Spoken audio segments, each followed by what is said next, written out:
Feliz sábado, hermanos y hermanas. Qué bueno estar aquí con ustedes para comenzar el santo día del Señor. Gloria a Dios.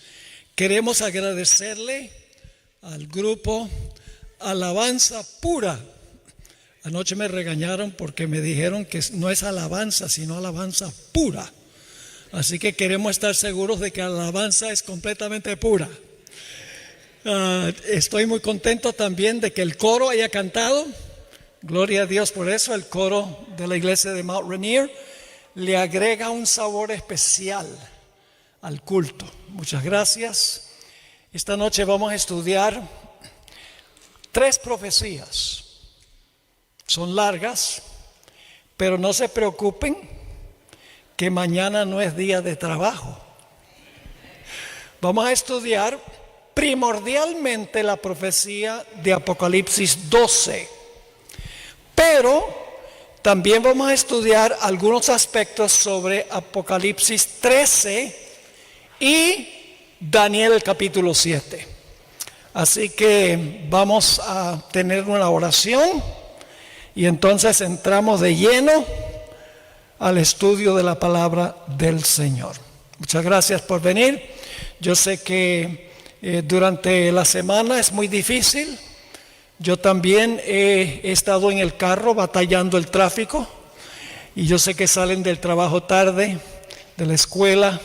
Es bien difícil llegar y aprecio mucho que los que han venido han hecho acto de presencia y le agradezco también a todos los demás que esta noche están aquí. Oremos y entramos de lleno a nuestro estudio. Nuestro Padre y nuestro Dios, qué grato privilegio tenemos de acercarnos a tu trono con confianza, porque venimos en el precioso y poderoso nombre de Cristo nuestro Salvador. Y sabemos que cuando venimos en el nombre de Jesús, tú inclinas tu oído para escuchar nuestra plegaria y para responderla. Pedimos, Señor, esta noche tu Santo Espíritu, primero para abrir nuestra mente para entender y en segundo lugar para que podamos practicar y proclamar este maravilloso mensaje de verdad presente que tú has dado a tu iglesia ahora al final de la historia. Acompáñanos pues. Reclamamos la promesa de la presencia de Jesús aquí, porque lo pedimos en su nombre. Amén. Desde que se inició la guerra entre Hamás e Israel el 7 de octubre, se ha levantado mucha especulación profética entre los evangélicos y en algunos círculos adventistas. Hablan de la victoria de Israel sobre Hamás, sobre el rapto, la reconstrucción del templo de Jerusalén, el momento cuando un personaje malévolo se va a sentar en el templo proclamándose Dios por 3 años y medio, y la gran tribulación que sufrirá el pueblo de Israel durante esa gran tribulación. Todo esto es una distracción, es especulación. Se basa en un método indisciplinado de estudiar las profecías. Hoy vamos a estudiar con disciplina la profecía de Apocalipsis 12. Pero primero necesitamos estudiar algunas cosas en cuanto a Daniel 7 y Apocalipsis el capítulo 13. Pero examinemos primeramente la profecía de Daniel 7, y yo sé que no tengo que leer muchos versículos porque indudablemente la mayoría de los que estamos aquí conocemos la profecía de Daniel 7. En este capítulo tenemos una cadena de eventos, uno después de otro. En primer lugar tenemos 3 poderes, 3 reinos en el Antiguo Testamento. En primer lugar, en Daniel 7 tenemos un león. Y el león representa el gobierno de Babilonia, que gobernó desde el año 605 al año 539 antes de Cristo. Luego, en Daniel 7 hay un oso. El oso representa el reino de Medo-Persia, que se levantó en el año 539 y gobernó hasta el año 331 antes de Cristo. Luego tenemos una tercera bestia que es un leopardo, y el leopardo representa el reino de Grecia, muy bien, que gobernó desde el año 331 antes de Cristo hasta el año 168 antes de Cristo. Esos son los tres primeros poderes de Daniel 7: Babilonia, Medo-Persia y Grecia. Tres reinos durante el periodo del Antiguo Testamento. Pero luego tenemos una cuarta bestia. Y esa bestia en Daniel 7 tiene tres etapas. Tres etapas. Y ustedes dicen, ¿cuáles son las tres etapas de esta cuarta bestia? Vamos a leer Daniel 7, 23 y 24 para determinar cuáles son las tres etapas de la cuarta bestia. Y la cuarta bestia representa el imperio romano. Muy bien, el imperio romano que vino después de Babilonia, Medo-Persia y Grecia. Vamos a leer con cuidado Daniel 7, 23 y 24. Dijo así: la cuarta bestia será un cuarto reino en la tierra.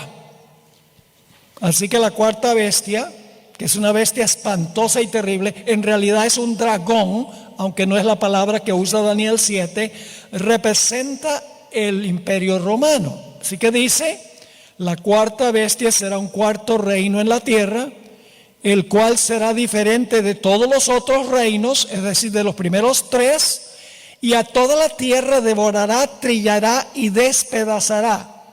Y ahora escuchen la segunda etapa de este reino.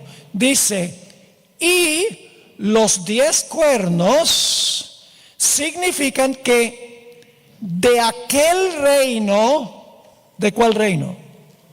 De este cuarto reino, de aquel reino se levantarán 10 reyes o reinos. Quiero preguntarles, cuando primero se levantó esta bestia, que es en realidad un dragón, como veremos, ¿ya tenía los cuernos en la cabeza cuando se levantó la cuarta bestia? No. Leímos con cuidado el texto.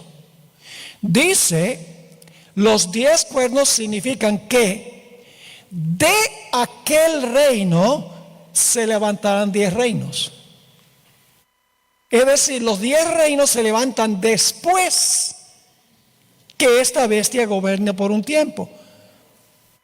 De aquel reino se levantan 10, lo cual significa que cuando este dragón primero se levantó, no estaban los 10 reinos, se levantaron después. Es decir, esa es la segunda etapa de esta cuarta bestia. Pero hay una tercera etapa. Dice, los 10 cuernos significan que de aquel reino, es decir, del cuarto reino, se levantarán 10 reyes o reinos, y tras ellos, ¿qué significa tras ellos? Después de ellos, se levantará otro, el cual será diferente de los primeros, y a 3 reyes derribará. 3 etapas. La cuarta bestia gobernando sola.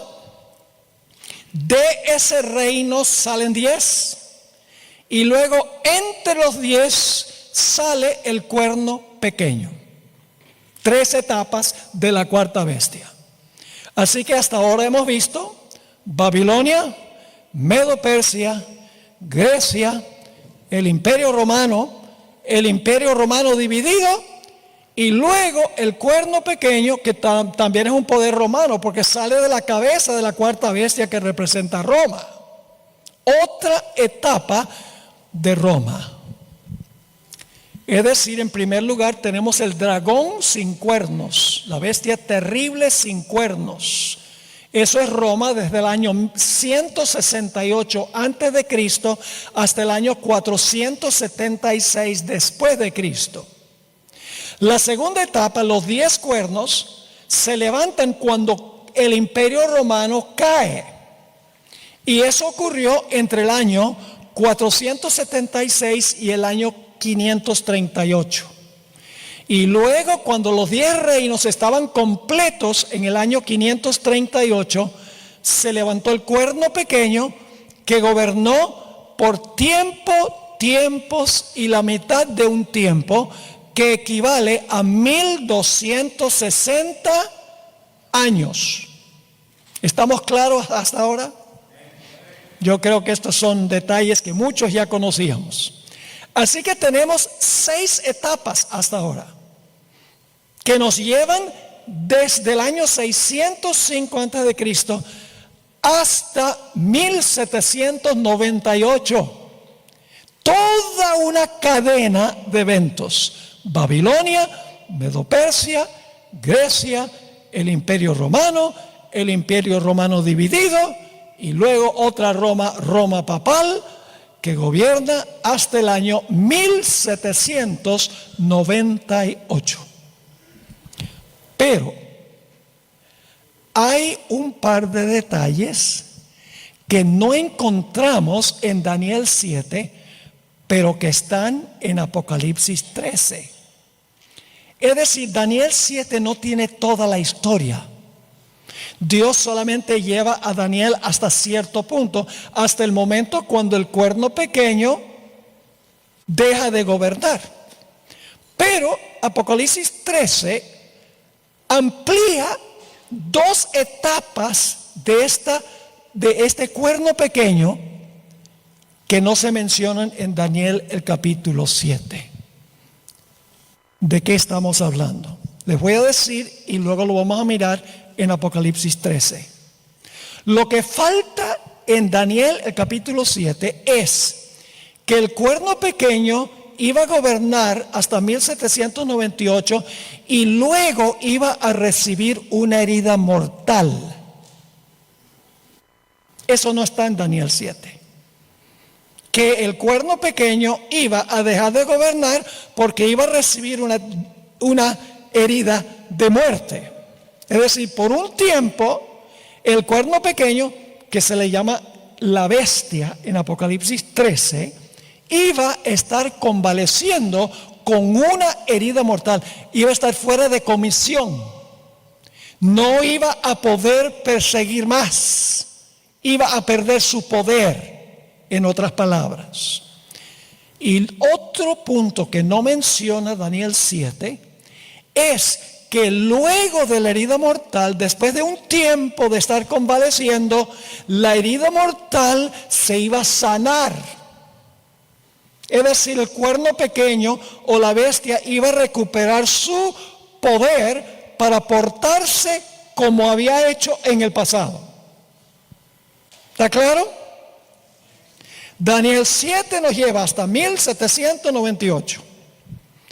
Apocalipsis 13, que vamos a mirar ahora, nos lleva hasta el sanamiento de la herida mortal y relata la herida mortal. Ahora vamos a Apocalipsis 13 y vamos a ver la perspectiva de Apocalipsis 13. Y vamos a leer los versículos 1 y 2. Y voy despacio. Para mí las cosas tienen que tener sentido, tienen que tener lógica, tienen que tener secuencia. No podemos tener una mezcolanza histórica. Ese es el problema que tienen los evangélicos. Ellos sacan esto aquí, sacan eso allá y sacan lo otro allá, todo sin orden y todo sin un sistema, así como estamos estudiando, un evento tras otro. Ese es el método historicista de estudiar las profecías. Las profecías en cadena comienzan en el día cuando escribió el profeta y culminan con la segunda venida de Jesús y relatan todos los eventos entre un momento y el otro momento. Sabemos exactamente a dónde estamos en el curso de la historia usando el método histórico de estudiar las profecías. Vamos a leer Apocalipsis 13, 1 y 2 y vamos a ver si tiene alguna relación con Daniel 7.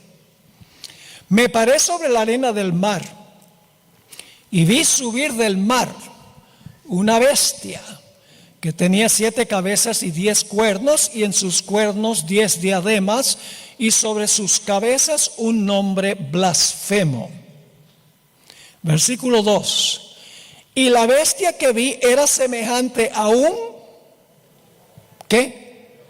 Leopardo, y sus pies como de oso, y su boca como boca de... ¿Alguna relación con Daniel 7? Sí, pero ahora fíjense algo muy interesante. Luego menciona el dragón. El dragón. ¿Qué fenómeno encontramos aquí? Todos los poderes de Daniel 7 se mencionan, pero están en orden inverso, en orden opuesto. Mientras que en Daniel tenemos león, oso, leopardo, dragón, en Apocalipsis 13 es dragón, leopardo, oso, león. ¿Por qué razón? Porque Daniel está mirando hacia adelante, mientras que Juan está viviendo en el periodo de la cuarta bestia y está mirando hacia atrás. No sé si me están entendiendo. Esa es la razón por la cual los poderes están inversos, porque Juan vivió en la época de la cuarta bestia, Daniel vivió en la época de la primera bestia. Daniel está contando lo que va a pasar, mientras que Juan está relatando lo que pasó. Así que dice: la bestia que vi era semejante a un leopardo, sus pies como de león, su boca como boca de oso, y su boca como boca de león. Y el dragón, que es la cuarta bestia, dicho sea de paso, ¿cuántos cuernos tiene el dragón según leímos? 10. ¿Tenía 10 cuernos el dragón de Daniel 7? Oh, claro que sí. Así que dice: y el dragón, con 10 cuernos, le dio ¿a quién? Le dio a la bestia su poder y su trono y grande autoridad. ¿Qué le dio la cuarta bestia a la bestia que se levantó del mar? Le dio su poder y su trono y grande autoridad. Ahora fíjense algo interesante aquí.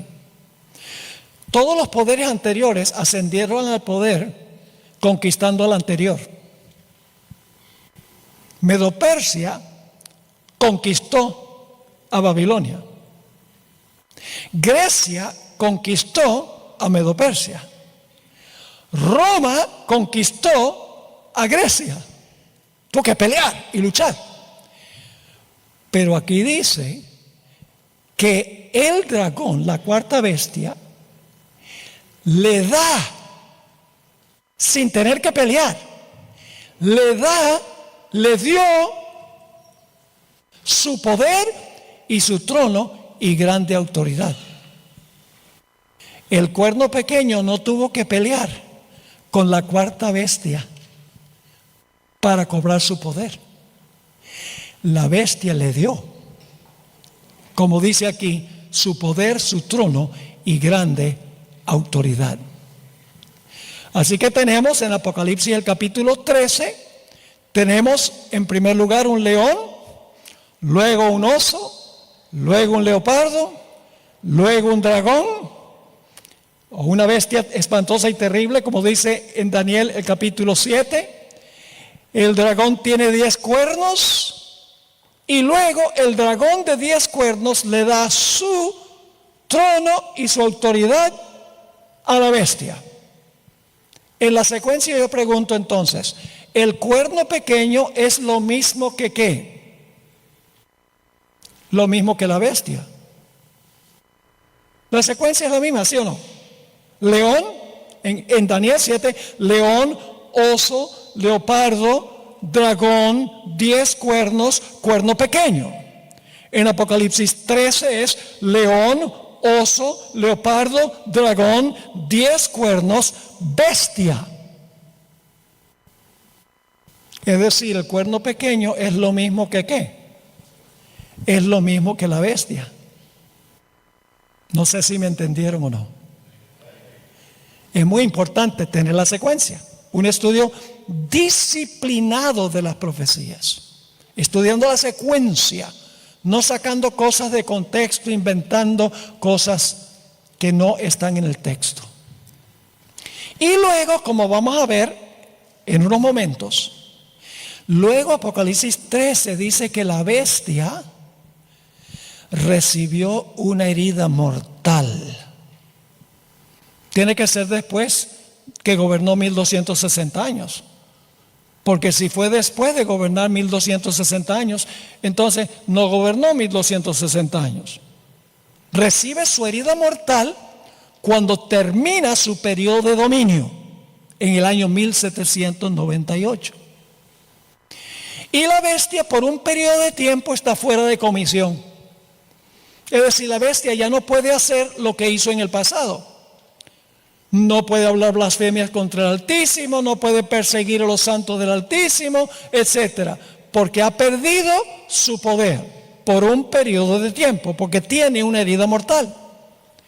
Pero luego Apocalipsis 13 nos dice que la bestia recupera su poder. Ahora, antes de estudiar Apocalipsis el capítulo 12, que sigue la misma secuencia que Daniel 7 y Apocalipsis 13, es decir, Daniel 7, Apocalipsis 12 y Apocalipsis 13 siguen el mismo orden histórico. Ya lo vimos en Daniel 7. León, oso, leopardo, dragón, 10 cuernos, cuerno pequeño. Apocalipsis 13, león, oso, leopardo, dragón, 10 cuernos, bestia. Ahora, Apocalipsis 12 sigue el mismo orden, pero no usa la misma terminología. Para entender Apocalipsis 12, tenemos que entender primero la primera profecía de la Biblia. Génesis 3:15. En el trasfondo de Apocalipsis 12 está Génesis 3:15. Y vamos a encontrar en Apocalipsis 12 los mismos elementos de Génesis 3:15. Así que vayan conmigo a Génesis 3 y el versículo 15 y vamos a encontrar 5 puntos claves en este versículo. Y les doy un poco de contexto. Después que Adán y Eva pecaron, ellos estaban aterrorizados porque Dios había dicho que si comían del árbol iban a morir y dice, vamos a morir. No sabían lo que era la muerte, pero sabían que era algo terrible. Y cuando estaban desesperados, Dios descendió al huerto y mientras Adán y Eva estaban escuchando, Dios le habló a la serpiente, a Satanás. Y ellos oyeron la primera promesa de cómo Satanás iba a ser destruido y derrotado. Vamos a ver qué 5 elementos tenemos en este versículo. Dios dice a la serpiente, y pondré enemistad. Punto número 1. ¿Qué va a haber? Enemistad. ¿Entre quiénes? Entre ti, que es quién, la serpiente, entre ti y quién, y la mujer. Va a haber una enemistad entre la serpiente y la mujer. Y entre tu simiente, entre la simiente de la serpiente y la simiente de ella. Es decir, la serpiente tiene simiente y la mujer también tiene su simiente. Y luego dice, la simiente de la mujer, te herirá en la cabeza, y tú le herirás a la simiente de la mujer en el calcañar. ¿Qué preferían ustedes? ¿Que les peguen con un ladrillo por la cabeza, o que le peguen con el ladrillo por el calcañar? Yo creo que la respuesta es obvia. ¿Quién iba a ganar en esta lucha? Iba a ganar la simiente de la mujer. Pero la serpiente lo iba a herir. Pero la herida de la simiente de la mujer iba a ser mucho menos seria que la herida que iba a recibir la serpiente, porque la serpiente iba a recibir una herida mortal en la cabeza, pero le iba a causar dolor a la simiente de la mujer. 5 elementos hay en esta profecía: enemistad, una serpiente, una mujer, la mujer tiene una simiente y la serpiente tiene su simiente. Son los 5 elementos de Génesis 3 y el versículo 15. Ahora, al examinar este versículo, notamos algo muy interesante. Y es que la enemistad corre en 3 direcciones: entre la serpiente y la mujer, entre la simiente de la serpiente y la simiente de la mujer. Pero la verdadera enemistad, la mayor enemistad, no es entre la serpiente y la mujer, o entre la simiente de la serpiente y la simiente de la mujer. Esa no es la mayor enemistad, porque el versículo dice: la simiente de la mujer te aplastará la cabeza, y tú le herirás a la simiente de la mujer en el calcañar. La verdadera enemistad es entre la serpiente y la simiente de la mujer. Pero la enemistad corre en 3 direcciones: serpiente, mujer, simiente versus simiente. Pero la primordial es entre serpiente y simiente de la mujer. Y claramente dice que la simiente de la mujer va a prevalecer. Ahora, con esto en mente, estamos listos para estudiar Apocalipsis 12. Sigue la misma secuencia que encontramos en Daniel 7 y Apocalipsis 13, pero tiene diferentes símbolos. Es decir, se complementan estos 3 pasajes. Vamos a Apocalipsis 12:1 y vamos a ver si en Apocalipsis 12 aparecen todos los 5 elementos. ¿Cuáles son los elementos? Una serpiente, una mujer, enemistad, la simiente de la mujer y la simiente de la serpiente. Empecemos en Apocalipsis 12 y el versículo 1. Apareció en el cielo una gran señal. Hay una mujer aquí en Apocalipsis 12. Una mujer. ¿Qué representa a la mujer? ¿Qué simboliza una mujer? La iglesia. ¿Esta es una iglesia pura o una iglesia impura? Es pura porque está vestida del sol y tiene la luna debajo de sus pies. Representa la iglesia fiel. Apareció una señal en el cielo: una mujer vestida del sol con la luna debajo de sus pies, y sobre su cabeza una corona de 12 estrellas. ¿Y en qué condición está la mujer? La mujer está por tener a una simiente. ¿Están conmigo o no? Porque está embarazada. Noten el versículo 2. Y estando encinta, clamaba con dolores de parto en la angustia del alumbramiento. Yo pregunto, en el versículo 2, ¿el bebé ha nacido todavía? ¿La simiente ha nacido todavía? No. Está todavía en el vientre de la mujer. Ahora yo les voy a hacer una pregunta tonta para recalcar un punto. ¿Quién existe primero, la mujer o la simiente? Pastor, qué pregunta tonta esa. Es como decir, ¿qué existe primero, la madre o el hijo? Escuchen bien. Esta mujer representa la iglesia del Antiguo Testamento, antes de Cristo nacer. Porque la mujer existe antes de la simiente. Esta mujer representa la iglesia durante el periodo de Babilonia, Medo-Persia y Grecia, porque Jesús ahora nace durante el imperio romano. No sé si me están entendiendo. Estoy andando despacio para que podamos entender bien esta profecía. Esta mujer sabemos que representa la iglesia del Antiguo Testamento. ¿Saben por qué? Porque tiene una corona de 12 estrellas y los fundadores de la iglesia del Antiguo Testamento fueron los 12 hijos de Jacob. Y la iglesia del Nuevo Testamento fue establecida por los 12 apóstoles. Es decir, esta mujer, como tiene una corona de 12 estrellas, significa que es la iglesia del Antiguo Testamento que se originó con los 12 patriarcas, con los 12 hijos de Jacob.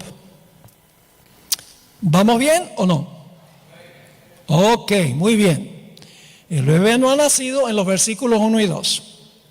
¿Qué está haciendo la mujer? Está clamando con dolores de ¿qué? Con dolores de parto. ¿Saben que hay otra historia que tenemos que incluir aquí? Solo lo voy a mencionar de paso.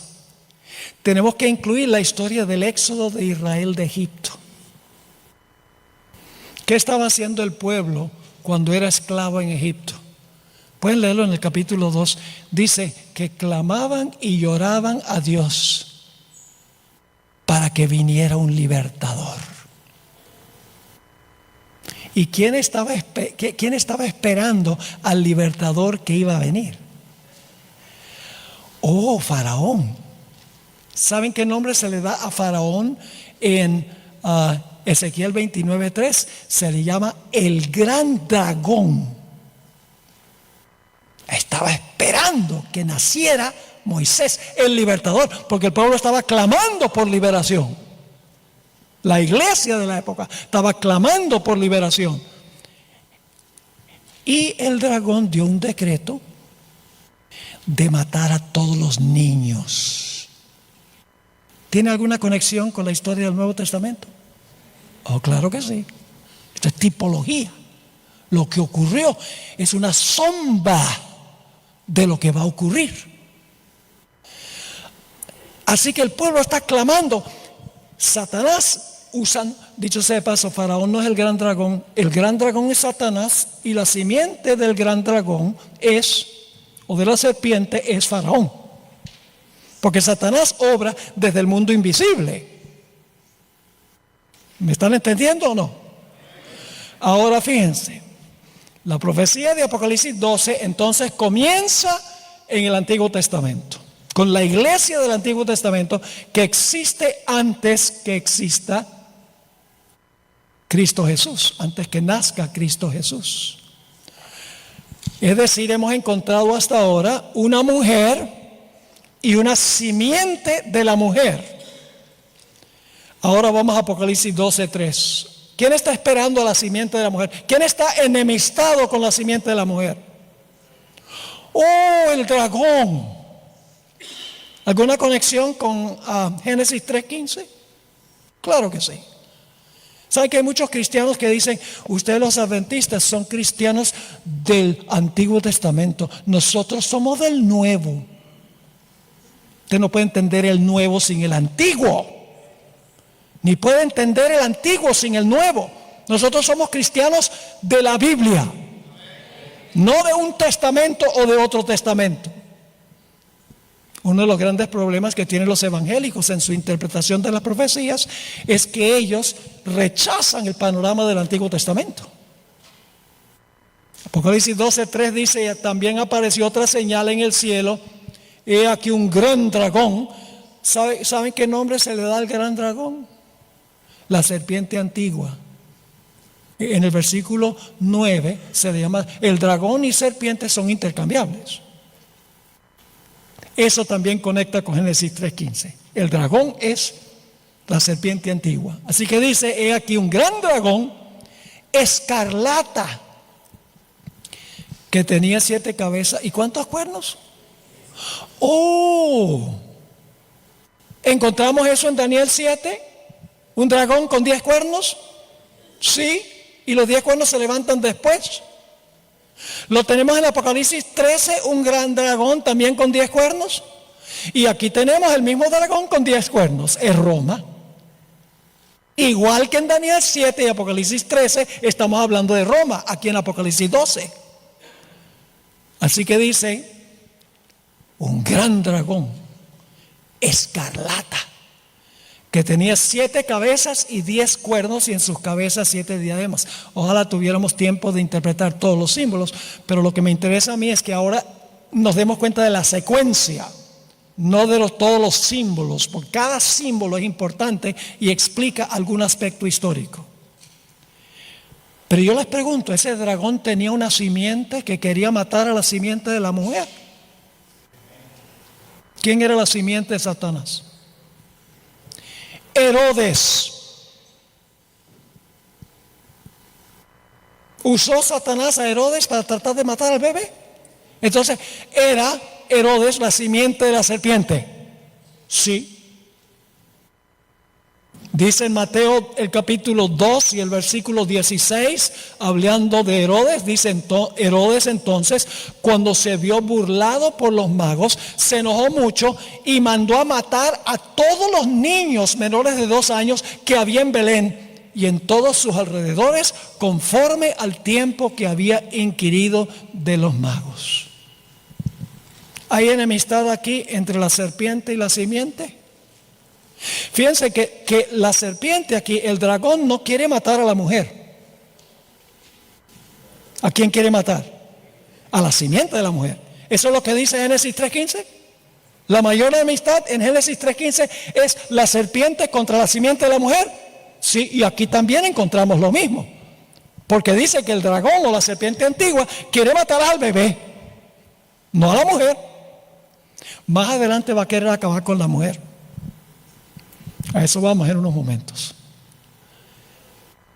Así que hemos encontrado hasta ahora una mujer, una serpiente, una simiente de la mujer, enemistad.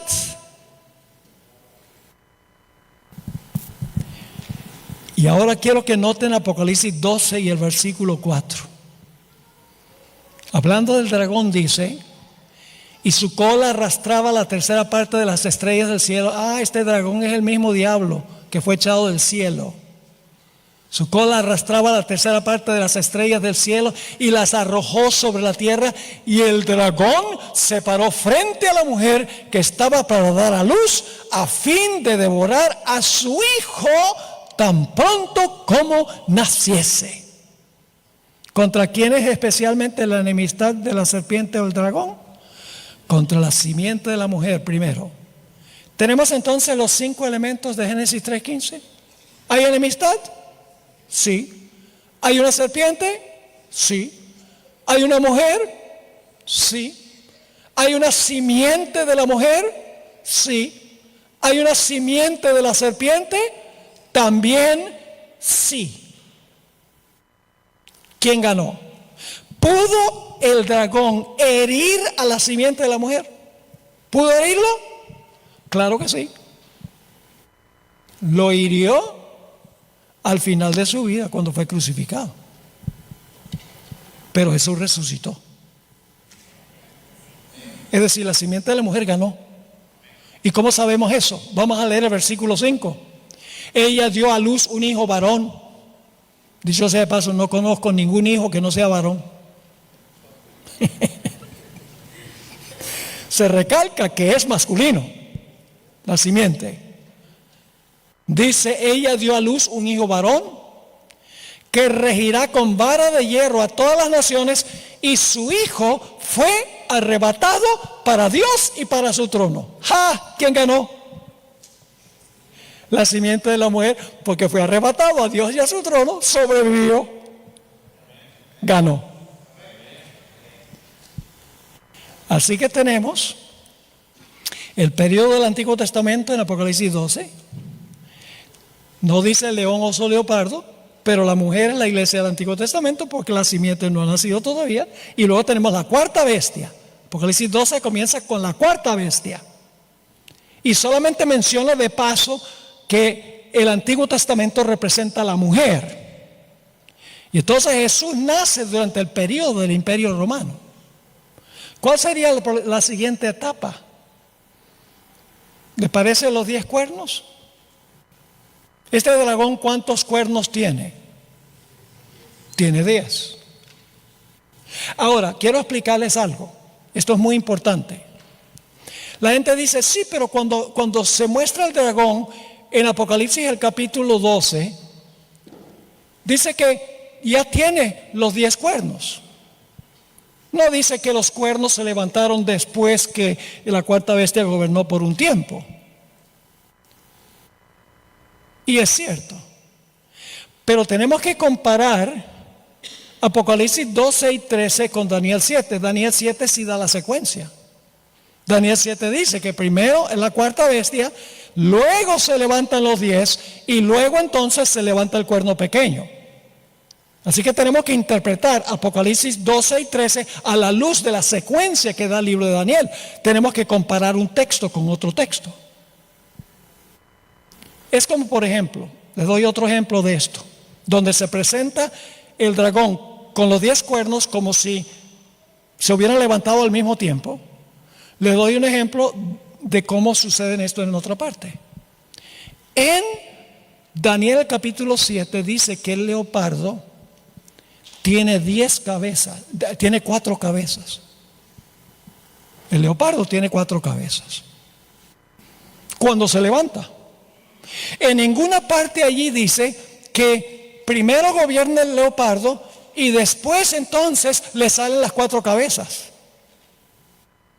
Cuando se levanta el leopardo ya tiene las 4 cabezas.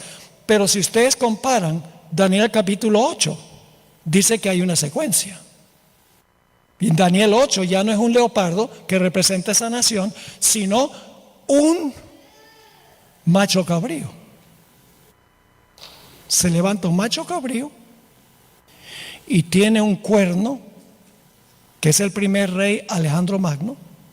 Y luego dice que el cuerno es quebrado y le salen 4. Claramente, los 4 cuernos representan lo mismo que las 4 cabezas. Pero Daniel 8 nos explica que las 4 cabezas se levantan después que ha gobernado el reino por un tiempo.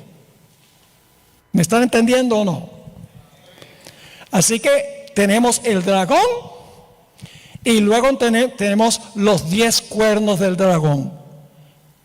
¿Cuál sería el próximo poder que esperaríamos? ¿Cuál sería el próximo poder? ¿Les parece que el cuerno pequeño? ¿El periodo del cuerno pequeño les parece razonable? ¿Sí? Porque ya vimos, Antiguo Testamento, Babilonia, Medo-Persia y Grecia. Imperio Romano, cuando nace el niño.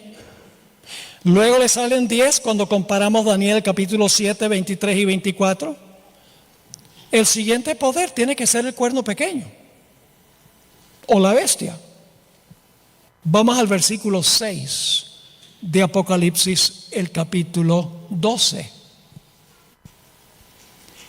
Esto es inmediatamente después que la simiente de la mujer es arrebatado a Dios y a su trono. Y la mujer huyó al desierto. Ahora, ¿contra quién se va a lanzar? ¿El dragón o la serpiente? No pudo con la simiente de la mujer, así que dice, me voy tras la mujer. También eso está en Génesis 3:15. La enemistad es entre la serpiente y la mujer también, pero primero con la simiente de la mujer. Pero ahora dice, perdí a la simiente, ahora me voy a lanzar contra la mujer que trajo al mundo la serpiente, la simiente. Así que dice, la mujer huyó al desierto. Ahora quiero que recuerden estos detalles. Donde tiene lugar preparado por Dios. para que allí la sustenten por 1260 días. ¿Cuáles son los elementos de este versículo? Mujer, huye al desierto, a un lugar preparado por Dios, donde Dios la sustenta 1260 días. Ahora vamos al versículo 14 para ver si es paralelo. Se le dieron a la mujer las dos alas de la gran águila para que volase de delante de la serpiente. ¿A dónde? Al desierto, a su lugar, donde es sustentada. Los mismos elementos del versículo 6, ¿sí o no? Los mismitos. Porque hay una mujer, dice, huye al desierto, a su lugar, donde es sustentada, pero el periodo de tiempo se explica con diferente terminología. Mientras que en el versículo 6 dice que la mujer huyó por 1260 días, que son años. El versículo 14 dice, donde es sustentada por un tiempo, tiempos y la mitad de un tiempo. La misma expresión de Daniel 7, del cuerno pequeño. ¿Estamos siguiendo la misma secuencia? ¿Sí o no? La misma. Daniel 7, Apocalipsis 12 y Apocalipsis 13 son paralelos y se deben interpretar en forma histórica, un evento tras otro en sucesión sin interrupción. Pero ahora quiero que noten algo muy interesante. El versículo 15 amplía lo que pasa cuando la mujer huye. Y la serpiente arrojó de su boca tras la mujer agua como un río para que fuese arrastrada por el río. Esto está hablando de lo que ocurrió durante los 1260 años, durante tiempo, la mitad de un tiempo. ¿Qué fue lo que hizo el dragón o la serpiente? Escupió de su boca aguas como un río con el fin de ahogar a la mujer. ¿Qué representan las aguas? Muchedumbres, naciones, lenguas y pueblos. Satanás sigue usando instrumentos, sigue usando su simiente. Usó a las naciones, lenguas y pueblos de Europa persiguiendo a la mujer con el fin de ahogarla, de matarla.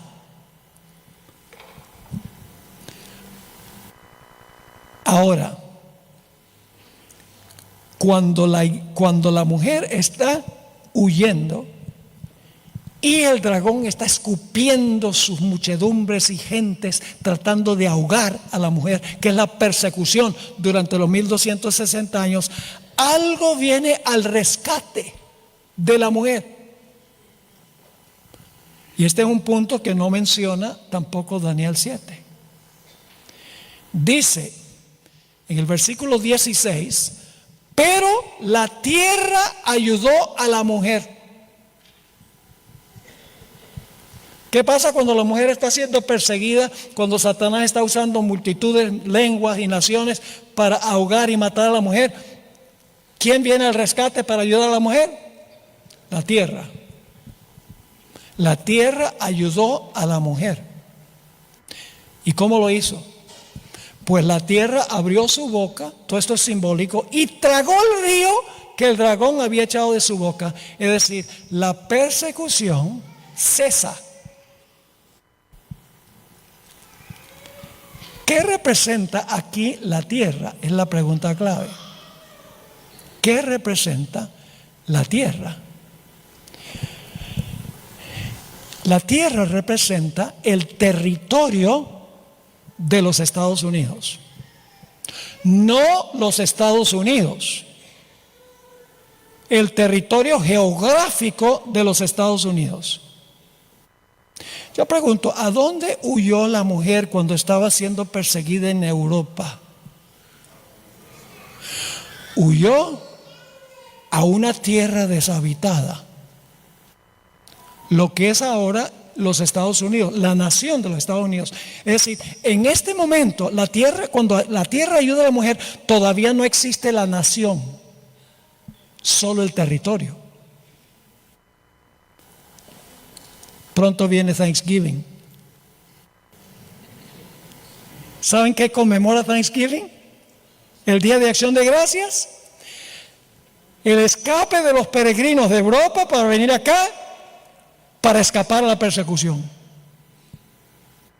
La tierra ayuda a la mujer significa que el territorio de los Estados Unidos le dio refugio a los que estaban siendo perseguidos en Europa, donde estaban las aguas, porque las aguas representan muchedumbre, naciones, lenguas y pueblos. Pero en los Estados Unidos, en el territorio de los Estados Unidos, no había aguas, porque era un lugar casi completamente deshabitado. Y aquí fue que hallaron refugio los peregrinos. No había todavía nación, pero había el territorio. Ahora, no se pierdan el estudio de mañana, porque más adelante se levanta una bestia de la tierra. ¿Qué representa una bestia en las profecías? Una nación o un reino. Es decir, que en la tierra que proveyó refugio se va a levantar una bestia, es decir, se va a levantar una nación. Yo pregunto, ¿en el territorio de los Estados Unidos se levantó una nación? Sí, el país en el cual vivimos ahora. Se levantó en ese lugar escasamente poblado que le proveyó refugio a la mujer que estaba siendo perseguida por las aguas, las naciones en Europa. Mañana vamos a estudiar sobre la bestia que tenía 2 cuernos como de cordero. Los 2 cuernos, vamos a encontrar, representaban libertad civil y religiosa, separación de la iglesia del Estado. Radicalmente diferente que Europa, donde la iglesia usaba el Estado para perseguir al que no estaba en armonía con la iglesia. Pero en esta nación se estableció un sistema de separación radical entre la iglesia y el Estado. Y por eso no hubo persecución. La gente podía adorar a Dios de acuerdo a los dictámenes de su propia conciencia. Yo creo que los inmigrantes a los Estados Unidos necesitan entender estas cosas. Lo creo sinceramente, porque muchos de los que vienen acá no conocen ninguna de la trayectoria histórica de por qué Dios levantó esta nación. Vienen de países a donde predomina el catolicismo, a donde la iglesia y el Estado son uña y mugre.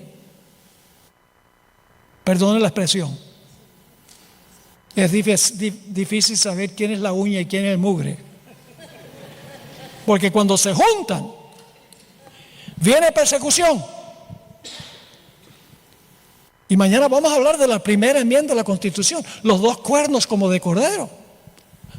Es decir, en el territorio que le dio refugio a los que estaban siendo perseguidos por el río de muchedumbres, se levanta una nación que al principio garantiza libertad civil y religiosa. Pero ahora escuchen lo que dice Apocalipsis 13:3. Hablando de la bestia que perseguía durante 1260 años, usando a las naciones de Europa, dice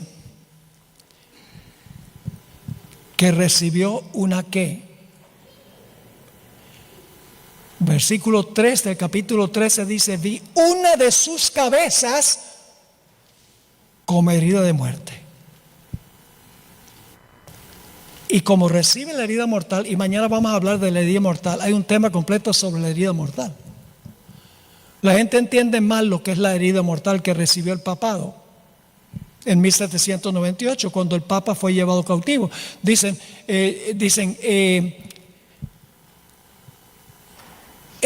es la Iglesia Católica la que recibió la herida mortal. La Iglesia Católica no recibió la herida mortal.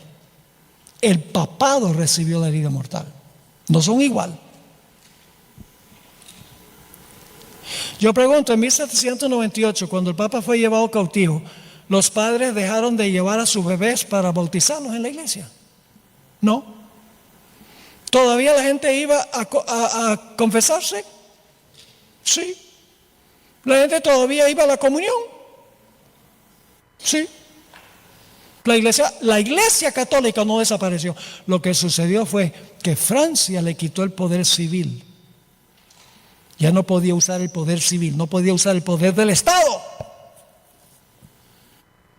Entonces, ¿cuál es el sanamiento de la herida? Cuando el papado recupera la capacidad de usar el poder del Estado, como hizo en Europa durante los 1260 años. ¿Me están entendiendo? Me estoy adelantando un poco. Mañana vamos a estudiar cosas tremendas. Mañana tenemos 4 temas. Así que traigan la almohada y la cobija. No para dormir por la mañana, no. Ahora yo pregunto, Daniel 7 dice que el cuerno pequeño iba a recibir una herida mortal. No. Dice que se le iba a sanar la herida mortal, Daniel 7, al cuerno pequeño, no. Pero Apocalipsis sí lo dice. Apocalipsis 13 expande lo que dice Daniel 7. Da más luz, más información. Ahora, fíjense algo interesante aquí. Vamos a leer Apocalipsis 13:11. Después vi otra bestia que subía de la tierra, es decir, el territorio que le dio refugio a la mujer que estaba siendo perseguida. Y tenía 2 cuernos semejantes a los de un cordero, pero ahora escuchen, algo pasa aquí. Pero hablaba como un dragón. ¡Wow! ¿Cuándo va a hablar como un dragón? Cuando le devuelva el poder al poder papal. Mañana vamos a estudiar esto en detalle. Quiero nada más ahora que tengan la perspectiva, el panorama. Parece mentira que la nación que en su constitución estableció la separación de la iglesia del Estado y libertad civil y religiosa sería el poder que le iba a restaurar al papado el poder que perdió cuando recibió la herida mortal. Escuchen bien, ¿cómo se aira el dragón contra la mujer? Usando su simiente. ¿Y saben cuál va a ser la simiente de Satanás? Este país. Este país va a ser su simiente. ¿Y sabe contra quién va a guerrear? Contra la simiente de la mujer. Hoy pregunto, ¿quién es la simiente de la mujer? Esto lo estudiamos ya. ¿Quién es la simiente de la mujer? El niño, Jesús. Pero la guerra final, fíjense lo que dice Apocalipsis 12:17. Entonces el dragón se llenó de ira contra la mujer, porque la tierra ayudó a la mujer. El dragón se llenó de ira contra la mujer. Así que tenemos un dragón, en el versículo 17. Tenemos enemistad, su ira. Contra la mujer, el tercer elemento. Se fue a hacer guerra. ¿Contra quién? Me gusta la traducción de la versión antigua. Contra el remanente de la simiente de ella. Ahora, ¿qué significa eso? El remanente de la simiente de ella. ¿Quién es la simiente de ella? Ya hemos visto en Apocalipsis 12 quién es la simiente de la mujer. Jesús. Entonces yo pregunto, ¿quién es, según este texto, quién es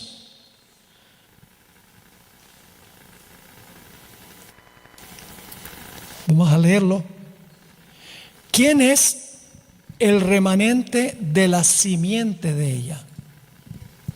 Si la simiente es Cristo, es el remanente de Cristo.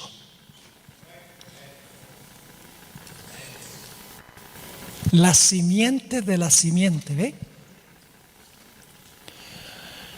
Es decir, que en el trasfondo de esta profecía tenemos que estudiar Daniel 7, tenemos que estudiar Apocalipsis 13, tenemos que estudiar Génesis 3:15, tenemos que estudiar la historia del éxodo de Egipto para captar el panorama completo.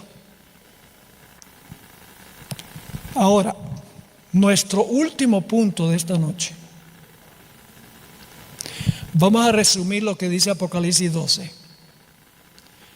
¿Hay una mujer?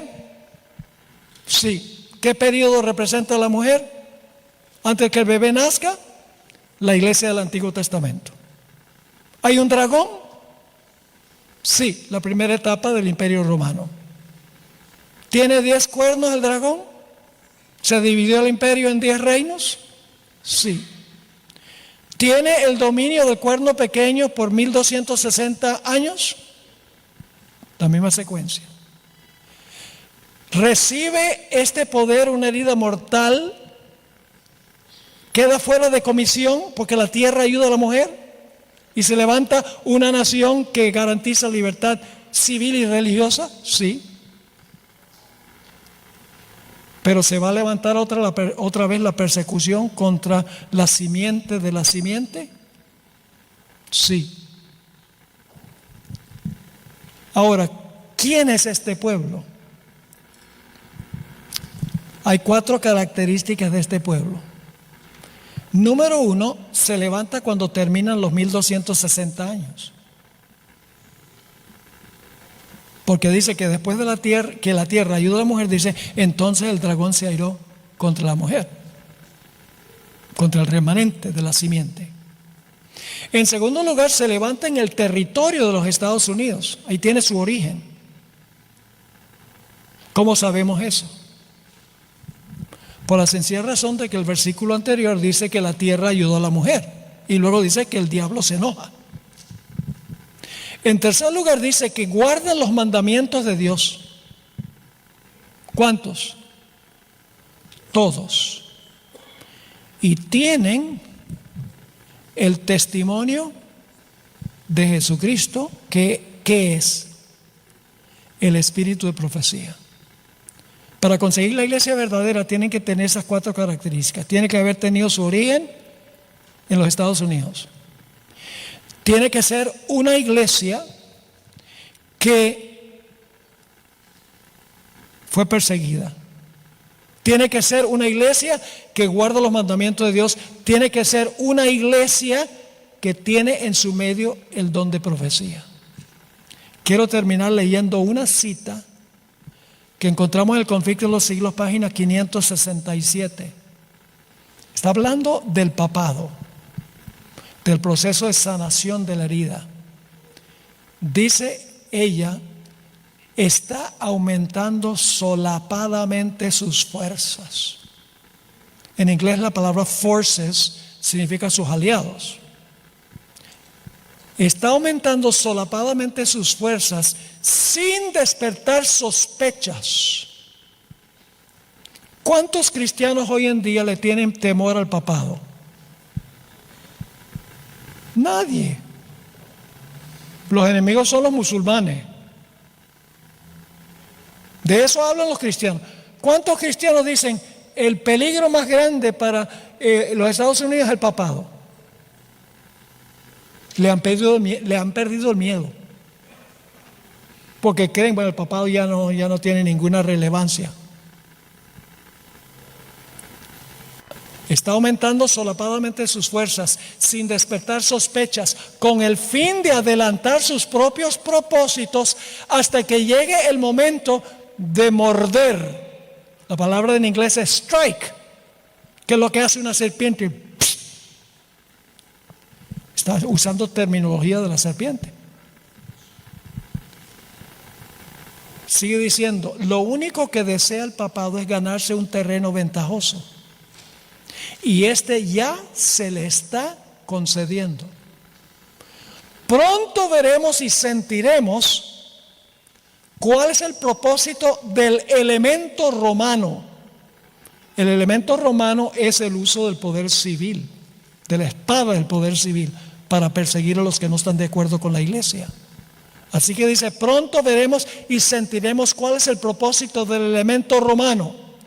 Cualquiera que crea y obedezca la palabra de Dios incurrirá reproche y persecución. Así que, hermanos y hermanas, ¿entendieron lo que estudiamos? ¿Les quedó claro? Traté de ir lo más despacio posible para que pudiéramos entender. Ahora que tenemos esta secuencia clara, ya vamos mañana mucho más fácil entender lo que vamos a estudiar, porque mañana vamos a dedicar un tema para hablar de la bestia con cuernos de cordero. Voy a comprobar que es los Estados Unidos. Vamos a tomar un tema completo para hablar de la herida mortal y del sanamiento de la herida mortal, apelando a la historia y apelando a la Biblia. Y luego vamos a hablar de la gran crisis final que le espera al pueblo de Dios. ¿Cuántas iglesias en el mundo conocen lo que estudiamos esta noche? Fuera de la iglesia adventista, ¿cuántos conocen este mensaje? Ninguna otra iglesia interpreta las profecías de esta manera, de una manera sistemática, ordenada, disciplinada. Entonces, ¿cómo van a saber ellos quiénes van a ser los enemigos del remanente al final de la historia? Todos están mirando ¿hacia dónde? Hacia Israel. Que se va a reconstruir el templo, se va a sentar una persona bien malévola allá, que es el anticristo, va a perseguir a los judíos, pero la iglesia se habrá ido en el rapto. Entonces, esos son los enemigos, de eso tenemos que cuidarnos. Y mientras tanto, los enemigos crecen en Roma y los Estados Unidos y nadie lo ve porque están mirando a donde no es. ¿Quién les va a contar dónde es el conflicto y sobre qué tiene que ver el conflicto? Tenemos que estudiar y predicar las profecías, que no es popular ni siquiera en la iglesia adventista hoy. No, predica del amor de Jesús. Amén. Estamos hablando del amor de Jesús, porque Jesús no quiere que nosotros estemos del lado equivocado. El amor no es algo así como una emoción, un sentimiento. Ay, sí. No. El amor es disciplinado. Tenemos que regresar otra vez, hermanos y hermanas, a nuestras raíces que son proféticas. Nuestros pioneros tenían clara la interpretación de las profecías. La sierva de Dios dice que la iglesia adventista existe solo con un propósito: proclamar los mensajes de los 3 ángeles. Y dice que si la iglesia no hace eso, no tiene razón de existir. ¿Cuántas iglesias en el mundo conocen ustedes que dicen, nuestra misión es predicar los mensajes de los 3 ángeles al mundo? ¿Cuántas iglesias conocen ustedes que dicen que esa es la razón de su existencia? Ninguna. Solo esta. Así que nos incumbe estudiar las profecías y proclamarlas, porque queremos que la gente entienda lo que realmente va a suceder, que el conflicto tiene que ver con la ley de Dios. El conflicto tiene que ver con la adoración a Dios y guardar su santo sábado como señal de adoración a Dios. No es jamás contra los judíos. Eso no tiene nada de espiritual. No tiene nada que ver con adoración, con los mandamientos de Dios. Los motivos de la guerra final son espirituales, no son materiales. Y las iglesias del mundo necesitan saber eso. Y saben, me consuela el hecho de que Apocalipsis 18 dice que muchedumbres van a salir de las iglesias apóstatas para ingresar a la iglesia remanente del Señor. Estoy orando por ese día. Pero para eso tenemos que explicarles las profecías y hacerles la invitación: salid de ella, pueblo mío. Oremos, Padre. Gracias por el mensaje espectacular que tú nos has dado como iglesia. Qué tremendo. No tenemos que tener angustia ni preocupación. No debemos perder el sueño por lo que está pasando en el mundo, porque todo estaba profetizado. Y desde que nosotros tengamos una relación estrecha e íntima contigo, no necesitamos temer nada. Podemos dormir bien, podemos estar tranquilos. Pero tú nos has llamado para proclamar este mensaje. Te ruego, Señor, que este no sea un tema más meramente, sino que hayamos quedado inspirados de la importancia de entender las profecías y de proclamarlas. Gracias, Padre, por habernos acompañado y por responder esta oración, porque te lo pedimos en el nombre y por los méritos de Jesús. Amén. Yo quiero que cantemos el himno tema. ¿Les parece? Amén.